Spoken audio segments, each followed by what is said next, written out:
At his grandfather's funeral, the boy, while no one was paying attention, slipped a phone into his grandfather's clothing. When his grandfather was buried, the phone was buried along with him. The boy did this as a way to cope with his grief and maintain a connection to his grandfather. That night, he sent a text message to the buried phone, never expecting to wake up the next morning to a reply. Mike hurried to tell his father, insisting that his grandfather might not actually be dead and that they should immediately open the coffin to check. However, his father dismissed him as crazy. The forensic doctor had performed an autopsy to determine the cause of death and had confirmed that his grandfather was indeed deceased. As for the message, his father suggested it might have been a hacker tampering with the phone, but the content of the message used a special code known only to Mike and his grandfather. Determined to uncover the truth, Mike went alone to his grandfather's grave and called the buried phone.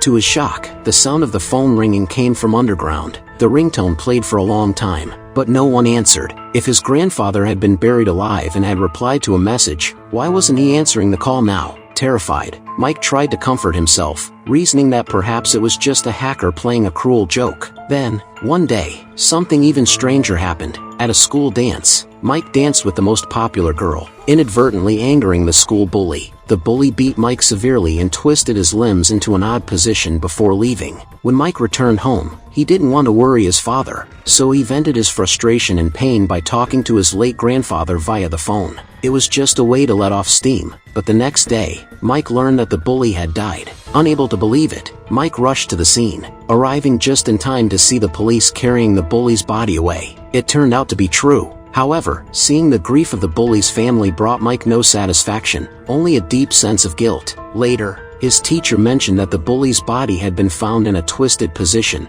identical to the one Mike had been in after being assaulted. Everyone thought the bully's death was an accident, but Mike knew it had to be connected to his grandfather. That night, Mike called his grandfather's phone, confessing that he hadn't truly wanted the bully to die and asking if his grandfather had been involved. He told his grandfather to knock 3 times on the wall if it was true. After putting the phone down, Mike waited quietly. Suddenly, his grandfather called him back. This movie is called Mr. Harrigan's Phone. If you're interested, you can watch the original film.